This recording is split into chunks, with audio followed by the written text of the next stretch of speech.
नमस्कार दोस्तों, स्वागत है आपका अपने प्लेटफॉर्म एनसीईआरटी बाय विक्रम पर।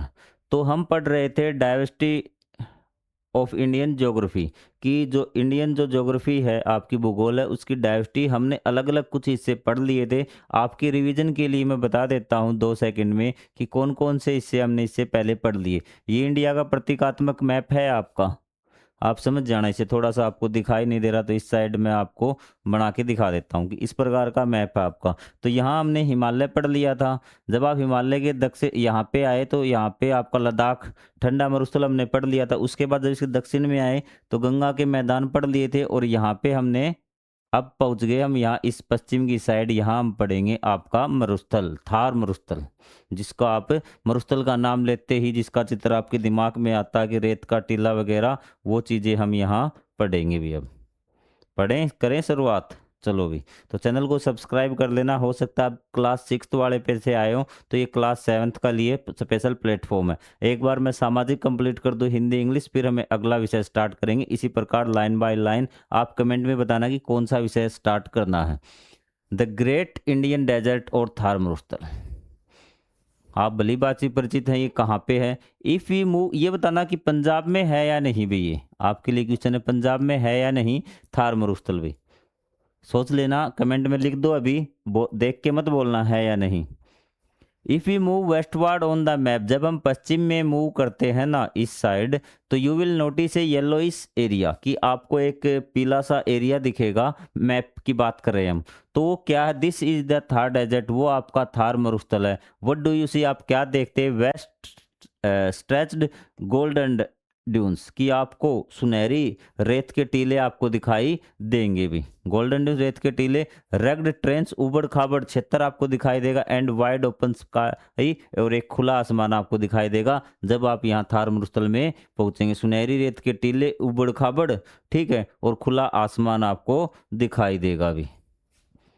ये देख लीजिए भी, सुनहरी रेत के टीले, उबड़ खाबड़ क्षेत्र है और खुला आसमान आपको दिखाई दे रहा है थार मरुस्थल में पहुंचने के बाद भी। तो what is the shape of the sand dune, ये टीलों की शेप क्या, एक पर्वत के आकार की आपकी होती है इनकी, ठीक है। While mountains are made of rocks, किस प्रकार की ये रेत के टीले आपको दिखाई देंगे कि ये आपके चट्टान के बने होते हैं, उनकी शेप फिक्स होती है। तो क्या इनकी शेप फिक्स होती है? इनकी शेप फिक्स नहीं होती, क्योंकि मिट्टी इनको दाएं बाएं करती रहती है भी, ठीक है। ये हमें बताया था कि अलग से क्वेश्चन आंसर करें तब इसको सॉल्यूशन करेंगे। ये आपका क्या, जैसलमेर है, गोल्डन सिटी इसको बोलते हैं, ठीक है। स्वर्ण नगरी बोलते हैं जैसलमेर को। ये थार मरुस्थल के बीचों बीच स्थित है भी, और ये आपका यूनेस्को है ना, उसके द्वारा फिर क्या है ये कि उस स्थलों में शामिल किया गया है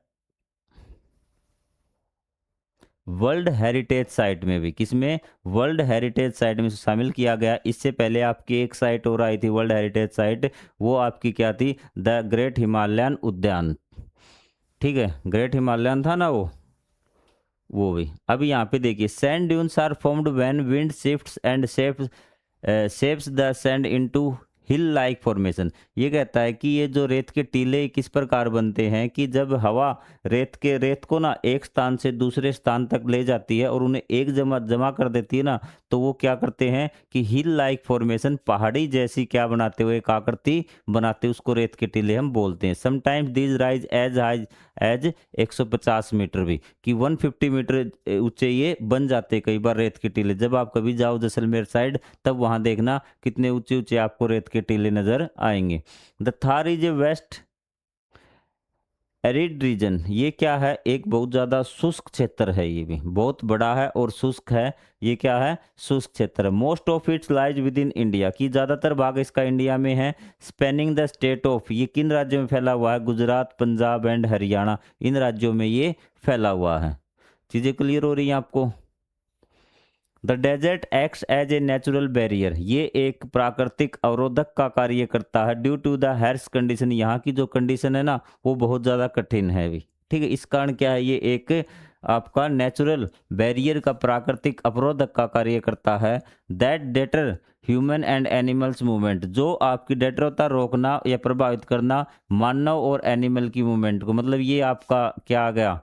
थार मरुस्थल आ गया, इस बीच से मानव का आना जाना, जो आपका पशुओं का आना जाना, ठीक है।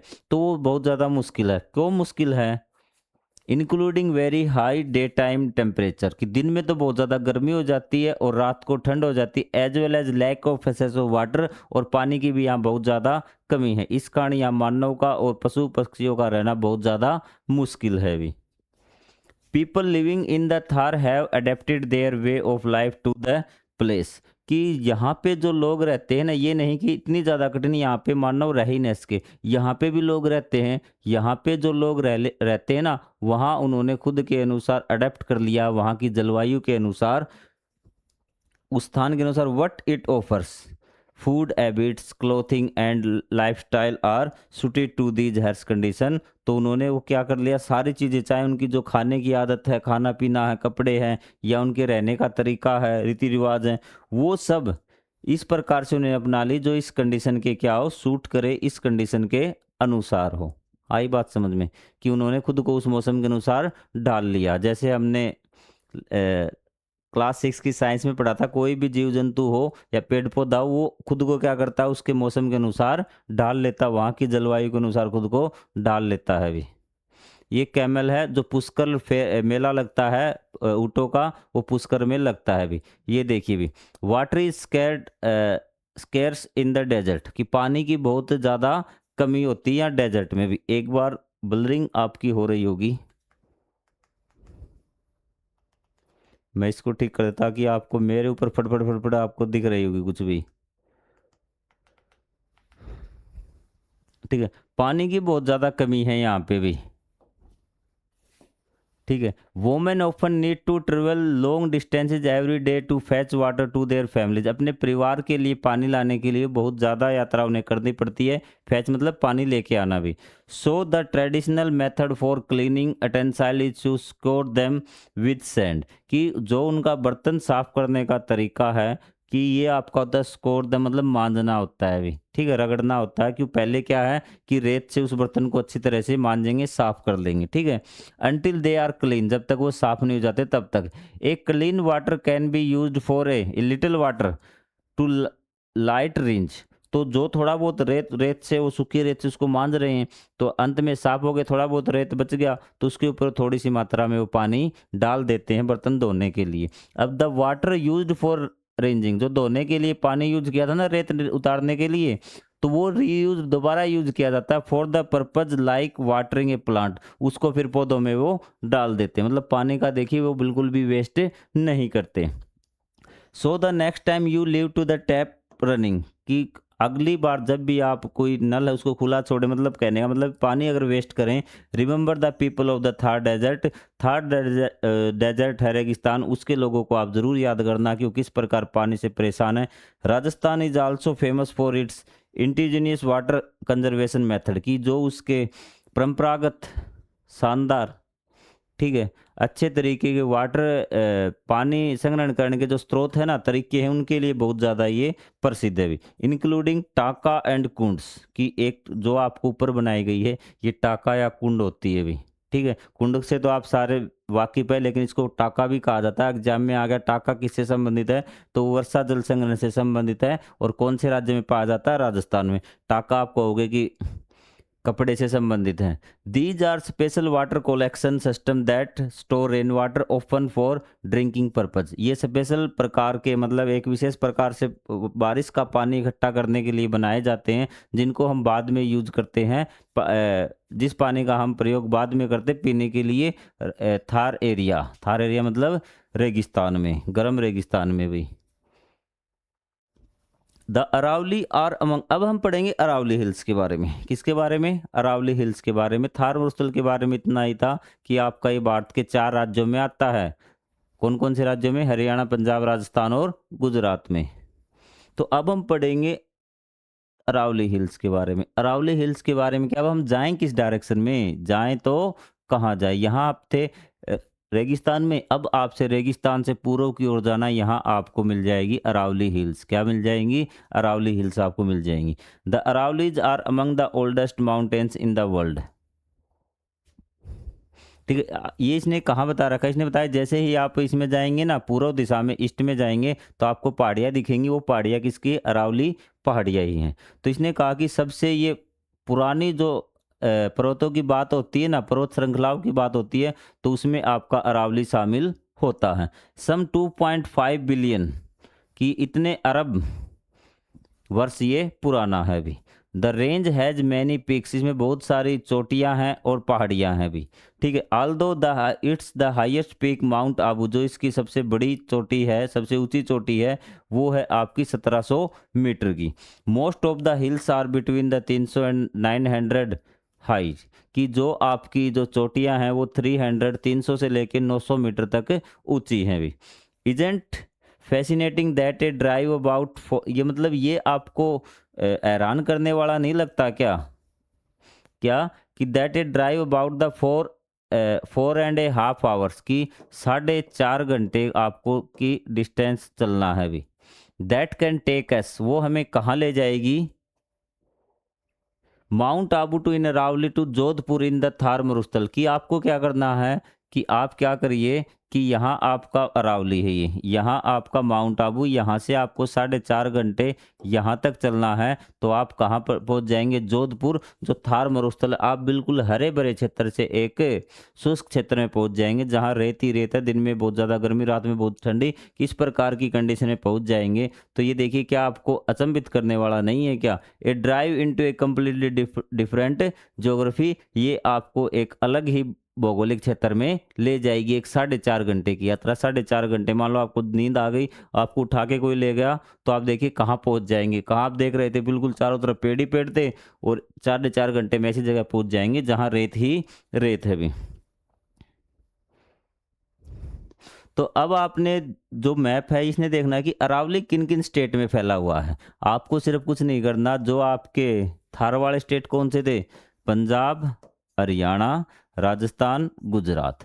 तो यहाँ इसको पंजाब को निकाल के ये थे आपके थार वाले, टी लिख देता हूँ, और आपके अरावली वाले ए, पंजाब की जगह दिल्ली आ जाएगा, बाकी ये सारे सेम रहेंगे। इन राज्यों में ये अरावली फैली हुई है। द अरावली प्ले विटल महत्वपूर्ण रोल, विटल रोल मतलब महत्वपूर्ण, वाइटल बोलते हैं, विटल बोलते हैं, आपको बता रखा है। मेरे प्रोनाउंसिएशन की तरफ आप मत जाना, बिल्कुल आराम से समझिए भी। In shaping the geography and the climate of northern western India, की जो उत्तर पश्चिम भारत है ना, उसकी जो ज्योग्राफी है, उसका जो भूगोल है, उसका जो स्थल बना हुआ है, उसके निर्माण में और जो जलवायु के निर्माण में महत्वपूर्ण भूमिका निभाती है। कि अरावली ने उसका जो जलवायु को भी प्रभावित किया है और उसके क्षेत्र को भी प्रभावित किया है भी, कि उसको आकार दिया है, क्या दिया है, आकार दिया है। One of its most important function, की सबसे जो महत्वपूर्ण काम किया है, is acting A natural barrier, ये एक प्राकृतिक अवरोधक है। जो आपका थार था वो किसका अवरोधक था, वो तो था आपका, सॉरी, लोगों को आने जाने से रोकता था भी, लेकिन जो ये है आपका अरावली है, ये नेचुरल बैरियर है, बहुत ज़्यादा इम्पोर्टेंट है ये, कि preventing the Thar desert from expanding further eastward, कि ये जो थार है ना आपका, ये थार मुस्तल हो गया, यहाँ अरावली हो गई, तो इसको इस साइड बढ़ने से रोकता है, क्योंकि यहाँ पे वन है, पहाड़ियाँ हैं, जब हवा मिट्टी उठा के लेके आती तो इसको ये बढ़ने नहीं देता पूर्व की तरफ। अगर ये नहीं होता अरावली, तो अब तक लगभग मध्य भारत में थार मरुस्थल फैल जाता भी। You will read more about this later, इसके बारे में हम बाद में पढ़ेंगे भी। पहले एक बार मोटा मोटी तौर पर अरावली को जान लीजिए, हमें पूरे भारत की यात्रा करनी है, अभी हम उत्तर भारत से सिर्फ मध्य भारत में पहुंचे हैं भी।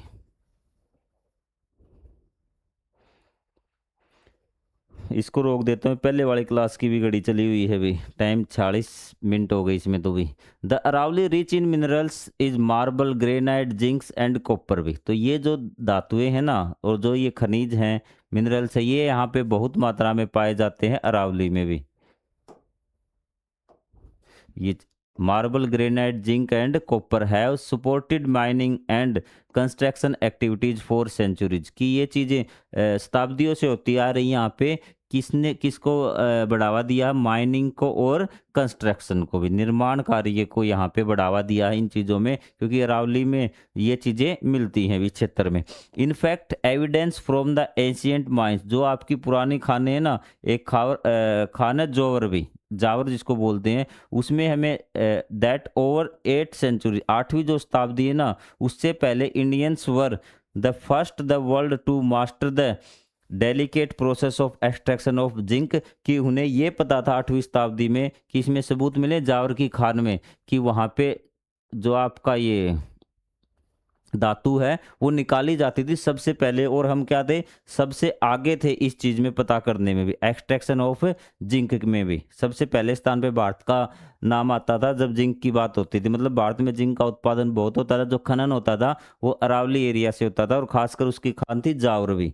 हिस्टोरिक फोर्ट्स जो आपके किले हैं, सच ए चित्तौड़गढ़ है, कुंभलगढ़ है और रणथंभौर है, आर लोकेटेड एयर, वो किले यहाँ पर बनाए गए हैं। और ये आपका एक किला कुंभलगढ़ का किला भी, किसका, कुंभलगढ़ का किला है भी। अब इसको देख लीजिए, ये देखिए ऊंची पहाड़ी पर बना है। यहाँ पे कहता है कि Kumbhalgarh fort surrounded by the Aravallis, Aravalli चारों तरफ से घिरा है। This location in the hills provide to the proved be an excellent deterrent to enemy, enemy से बचाव के लिए एक महत्वपूर्ण लोकेशन थी, क्योंकि यहाँ पहाड़ों पर चढ़ना एनेमी के लिए मुश्किल होता था, ये ऊपर से देख भी लेते थे, इस प्रकार से दुश्मन से ये मुकाबला कर सकते थे। और कई बार इसके चारों तरफ खाइयाँ खोद देते, पहले पहाड़ी चढ़ गया और फिर खाई में, तो यहाँ जो एक सुरक्षित स्थान होता था भी। द पेनिनसुलर प्लेटू भी, ठीक है, ये है आपका प्रायद्वीपीय पठार। क्या पढ़ेंगे हम, प्रायद्वीपीय पठार। क्या आपको प्रायद्वीपीय पठार पता है क्या होता है और क्या नहीं होता? जो जगह, जो क्षेत्र तीन तरफ से पानी से घिरा होता हो उसको हम बोलते हैं प्रायद्वीप भी। तो यहाँ आपकी बंगाल की खाड़ी है, यहाँ आपका हिंद महासागर है, यहाँ आपका अरब सागर है। तो ये एरिया तीन साइड से पानी से घिरा है, इसको बोलते हैं प्रायद्वीप। और यहाँ पे ये पठार है त्रिभुज के आकार का, इसलिए इसको बोलते हैं प्रायद्वीपीय पठार भी। चीज़ें, नाम क्लियर हुआ आपका? क्योंकि ये बेसिक सी चीज़ें होती हैं, ये आपको पता होनी चाहिए भी। और पठार क्या होता है? पठार आप मान लीजिए कि आपका समतल मैदान है और वहाँ पे आपने एक मेज रख दिया, तो मेज देखिए बाकी भूमि से ऊपर उठा हुआ है, ऊपर से क्या है, बिल्कुल प्लेन है, तो वो क्या, पठार है। ऐसे ही क्या है, भूमि का एक हिस्सा ऊपर उठा हुआ होता है, एक भाग, और ऊपर से वो समतल होता है, उसके किनारे बिल्कुल मेज की तरह खड़े होते हैं, तो वो पठार है भी।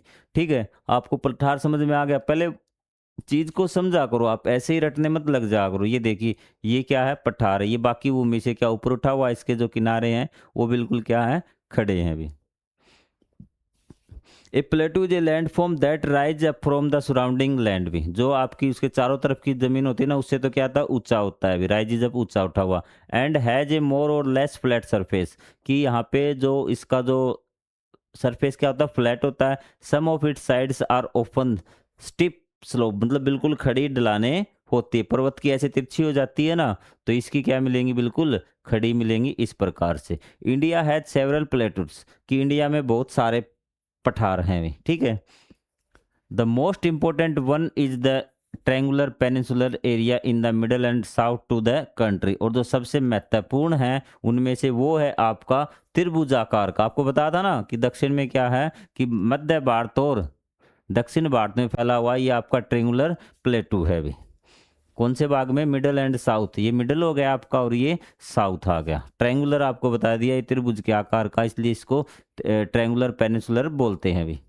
It is also a very old land formation, ये बहुत पुरानी बहुत समय पुराना है, ये काफ़ी पुराना है। Since the region is peninsula surrounding by water on all three side, the Arabian sea, bay of Bengal and the ocean, कि इसको प्रायद्वीपीय क्यों कहा जाता है, क्योंकि ये तीन तरफ से पानी से घिरा है, कि बंगाल की खाड़ी, हिंद महासागर और अरब सागर, तो इसलिए इसको क्या कहा जाता है, पेनिसुला कहा जाता है भी। It is called peninsular प्लेटू, peninsular मतलब प्रायद्वीपीय पठार कहा जाता है इस कारण से भी। The plateau is bordered by two mountains, कि इसके जो किनारों पर ना आपके ये दो पर्वत श्रृंखलाएं, कौन कौन सी पर्वत श्रृंखलाएं हैं, the Western Ghat and Eastern Ghat, की वेस्टर्न घाट पश्चिमी घाट और ईस्टर्न पूर्वी घाट है इसके किनारों पर। The Western Ghats are taller than and run along the western coast like a wall with the many beautiful waterfalls, कि जो आपका पश्चिमी घाट है ना, वो कहाँ है, पश्चिमी तट के साथ साथ फैला हुआ है, वो बहुत ज़्यादा क्या है, ऊंचा है भी। टॉलर मतलब लंबा है, run along the western coast line, जो आपकी पश्चिमी तटरेखा ना समुद्र की, तो वहाँ पे ये फैला हुआ है। विद मैनी ब्यूटीफुल वाटर्स, की वहाँ खूबसूरत झरने हैं। Flowing down their steep side during the monsoon season, और वो उससे खड़े ढलान से नीचे गिरते हैं, क्योंकि पठार नीचे गिरते हैं मानसून के मौसम में, बारिश के समय में। एक बार करवा दें आपका रिवीजन। क्या कहेंगे सर, ये तुम्हारे ऊपर से गया, क्या चीज़ बताई इसने? अभी समझा देता हूँ। इसे कहता है कि भारत के एक ये ट्रायंगुलर क्या है, पठार है, ठीक है, प्लेटू। तो ये प्रायद्वीपीय क्यों कहते हैं, इसके चारों तरफ क्या है, पानी है। चलो ये बात होगी, आपकी समझ में आ गया। ये कहता है कि ये आपका वेस्ट है, ये आपका ईस्ट है। इसके एक साइड तो क्या वेस्टर्न घाट है, ये आपका वेस्टर्न घाट हो गया यहाँ पे। ये आपका एक साइड ईस्टर्न घाट है, ये हो गया। इसने कहा कि जो वेस्टर्न घाट है ना, ये बहुत ज़्यादा ऊंचा है, और यहाँ पे झरने हैं, खूबसूरत वाटरफॉल हैं। आपको ये चीज़ समझ में आ गई। The Western Ghats have been declared UNESCO world heritage. तीसरी साइट आ गई भी। एक आपका जैसलमेर का किला आया था, एक आपका ग्रेट हिमालयन नेशनल से वो आया था, ठीक है, उद्यान। There are home to many rivers, ये भी आपका जो वेस्टर्न घाट है, ये विश्व धरोहर स्थल में शामिल है, वर्ल्ड हेरिटेज साइट है ये भी। और ये क्या है कि यहाँ से बहुत सारी नदियाँ, और हैव ए रिच बायोडाइवर्सिटी, यहाँ पे बहुत ज़्यादा जैव विविधता, पेड़ पौधे और जीव जंतु पाए जाते हैं पश्चिमी घाट पर। The northern portion of the Western Ghats are known as the Sahyadri भी। तो इसने कहा कि जो पश्चिमी घाट है ना आपका, ये इसका जो उत्तर का भाग है ना, उत्तर समझते ही आप ऊपर भाग जाया करो कि यहाँ ये इसको सह्याद्री कहा जाता है। ये बात यहाँ पर बताई गई है। कितना टाइम हो गया लेक्चर का? अभी तो टाइम है हमारे पास 7-8 मिनट, थोड़ी देर और पढ़ते हैं अभी। The Eastern Ghats are lower and broken into smaller ridge. जो उसने कहा कि जो पूर्वी घाट है ना, वो क्या है आपके, कि इस प्रकार से छोटे छोटी पहाड़ियाँ वहाँ पर मौजूद हैं। अलोंग द ईस्टर्न कोस्ट, कि वो भी क्या है कि आपका पूर्वी तट के साथ फैला हुआ है। Between these mountains ranges lies the Deccan plateau, west area of flatting highlands. की जो इन दोनों जो घाट हो गए ना आपके, ये आपका पश्चिमी घाट, ये आपका पूर्वी घाट, इन दोनों के बीच में है आपका ये पठारवी, ठीक है, दक्कन का पठार इसको बोलते हैं। ये एक बहुत बड़ा एरिया है, और इसकी जो भूमि है वो क्या ऊपर उठी हुई है। आपको पता है पठार है तो भूमि ऊपर उठी हुई हुई होगी भी। Rivers like the Godavari, Krishna और Kaveri flow across the plateau from west to east. ये जो नदी है ना, गोदावरी, कृष्णा और कावेरी, ये आपकी जाती है वेस्ट टू ईस्ट, इस प्रकार से ये जाती है। और यहाँ पे मैं आपको बता दें इस साइड क्यों जाती है, किस साइड क्यों नहीं आई, क्योंकि इसका जो ढलान है ना वो इसी साइड है, पूर्व की साइड इस पठार का। तो पानी जिस साइड होगा, ये पठार हो गया, इस साइड ढलान, तो पानी इसी साइड जाएगा, और बहुत बड़ा है ये भी। These rivers are important for farming and provide water to millions of people. की ये जो आपकी नदी है वो खेती के लिए बहुत ज़्यादा उपयोगी है, और लाखों लोगों को पीने का पानी उपलब्ध कराती है। कहीं पे कोई डाउट हो तो कमेंट करके पूछ लेना कि जो बात आपको समझ में ना आई हो। Look at the physical map of Indian given at the end of the notice the direction of flow of river. कि उसमें मैप में आप रिवर देखना, रिवर वाला मैप नेट पे सर्च मार लेना, यूट्यूब पे पढ़ रहे हो तो, कि इंडियन रिवर की उसको डायरेक्शन आपको ये मिलेगी। ये क्यों मिलेगी, क्योंकि इसका जो ढलान है वो इस साइड है, पूर्व की साइड है। The plateau is rich sorry the plateau is the rich in the minerals. कि ये भी क्या है कि बहुत ज़्यादा खनिज है, वन है, और फर्टाइल यहाँ की भूमि है, उपजाऊ भूमि है। Making it whittle for the Indian economy. और इकोनॉमी, जो इंडियन इकोनॉमी है, जो अर्थव्यवस्था है, उसके लिए बहुत ज़्यादा उपयोगी है। अर्थव्यवस्था, आर्थिक क्रियाएं जहाँ होती है, उसको आर्थिक क्रियाओं का सबका सम टोटल होता है आपका अर्थव्यवस्था, जहाँ पैसे की लेन देन की बात हो। ये अगर ये सारी चीज़ें होंगी ना, मिनरल्स हैं वो बिक जाएंगे, इंडस्ट्री वगैरह, तो आर्थिक क्रियाएं बढ़ेगी ना। तो ये सारी आपकी क्या है, इंडिया की जो अर्थव्यवस्था उसमें बहुत महत्वपूर्ण रोल निभाती है। इट टिल्ट से लिटल टू द ईस्ट। ये अब वो बात बताई इसने जो मैंने आपको पहले बता दी, कि ये थोड़ा सा झुका हुआ है पूर्व की तरफ। So a few of the rivers in the region flow towards the Bay of Bengal. की कुछ नदियां बंगाल की ओर चली जाती, क्योंकि ये पूर्व की तरफ थोड़ा सा झुका हुआ है। East flowing rivers like Godavari, Krishna and Mahanadi. 3 नदी ये हो गई। आपको पूछेगा 5 नदियां बताइए जो बंगाल की खाड़ी में गिरती है। ओरिजिनेट एयर, यहाँ से वो निकलती हैं। Providing water for farming industry and hydro electric power भी। तो जो आपका हाइड्रो इलेक्ट्रिक पावर क्या होता है, जो पानी से बिजली बनती है वो भी, और किस किस को देती है, खेती के लिए, उद्योगों के लिए, और बिजली बनती है इससे। There are west flowing river Narmada and Tapti, ये आपके लिए महत्वपूर्ण है कि जो वेस्ट फ्लो होती है पश्चिम की तरफ जाती है, क्योंकि ढाल इसका पूर्व की तरफ, लेकिन थोड़ा सा हिस्सा आपका पश्चिम की तरफ भी है, वहां से ये दोनों नदियां जाती है, नर्मदा और ताप्ती भी। विच ड्रेन इनटू द अरेबियन सी, जो आपकी अरेबियन सी मतलब अरब सागर में गिरती है नदियां। ये चीजें क्लियर हुई आपकी यहां तक। Dense forest on the plateau are home of the tribal community, जो आपकी जनजातियां है ना उसका ये घर है भी। जो कौन कौन सी जनजातियां यहाँ पे रहती हैं, संथाल है, गोंड है, बैगा, भील, कोरकू है। These tribes have distinct language, अलग अलग उनकी भाषाएं हैं, रीति रिवाज अलग अलग हैं, और जीने का तरीका है वो क्या अलग है, और जो कि नेचर से संबंधित है, प्रकृति से जुड़ा हुआ है, कि वो पेड़ों को पूजते हैं, उनकी अलग अलग प्रकार से रीति रिवाजों में पेड़ों को वो सम्मिलित करते हैं भी। जनजाति वाला हो गया। तो ये देखिए आपकी कि ये आगे क्या बता रहा है यहाँ पे।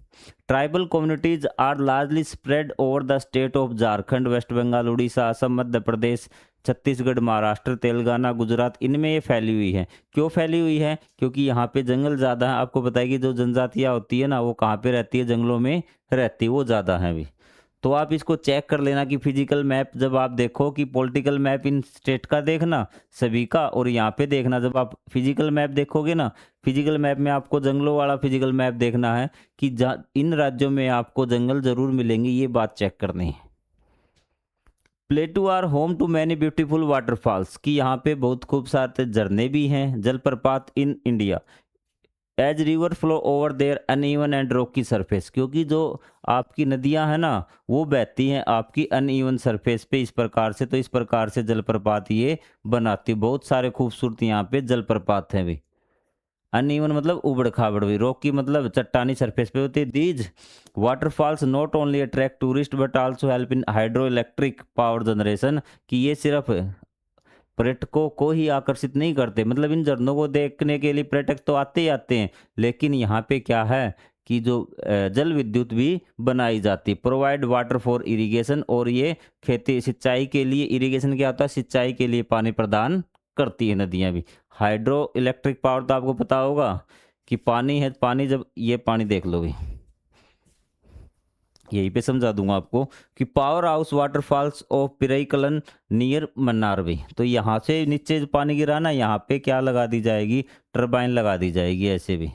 तो जब इस पे पानी गिरेगा तो ये घूमेगी, और इसको किससे कनेक्ट कर दिया, जनरेटर से कनेक्ट कर दिया, तो जनरेटर बिजली बनाएगा। तो इस प्रकार ये हाइड्रो इलेक्ट्रिक पावर प्लांट कहलाता है। ये कहाँ पे है भी, पेरिया कनल मिनियर मन्नार केरल में है। ये भी याद कर लेना, पूछ लेगा क्वेश्चन कई बार ये कहाँ पर है भी। ये यहाँ के जीव जंतु ये आप देख लेना कि किस प्रकार के हैं भी। ये कीटों को खाने वाला पौधा है भी। ये कीट जब इसकी पत्तियों या फिर फूलों पर बैठता है तो पत्तियां या फूल इस प्रकार से बंद हो जाती है, तो उसमें जो भी आपके न्यूट्रिएंट होते हैं जीव में, कीट में, वो यहाँ पे ले लेता है भी। Mumbai on the west coast, पश्चिमी तट पर ये मुंबई शहर आपका बसा है भी। तो it's India's amazing coastline, हमने पढ़ना है कोस्ट लाइन को। अब तटीय रेखा को हम क्या पढ़ चुके, पठार पढ़ चुके। एक बार आ जाइए, क्विक रिवीजन करिए कि क्या चीज़ आपकी कोई हिस्सा भारत का रह तो नहीं गया। तो वहाँ से आप देखिए, हिमालय आ गया हमारा, लद्दाख आ चुका है, गंगा के मैदान आ गए, मरुस्थल आ गया आपका, अरावली आ गई, तो ये आपका पठार आ गया, ये पश्चिमी घाट और पूर्वी घाट आ गया। अब आपको कोस्ट लाइन पढ़नी है, तट रेखा आपको पढ़नी। दो तट रेखा है आपकी, एक पश्चिमी तट रेखा और एक पूर्वी तट रेखा, एक वेस्टर्न और एक ईस्टर्न, पश्चिमी और पूर्वी। चीज़ें क्लियर हो रही धीरे धीरे, सबके बारे में आपको कुछ ना कुछ बातें पता होनी चाहिए भी।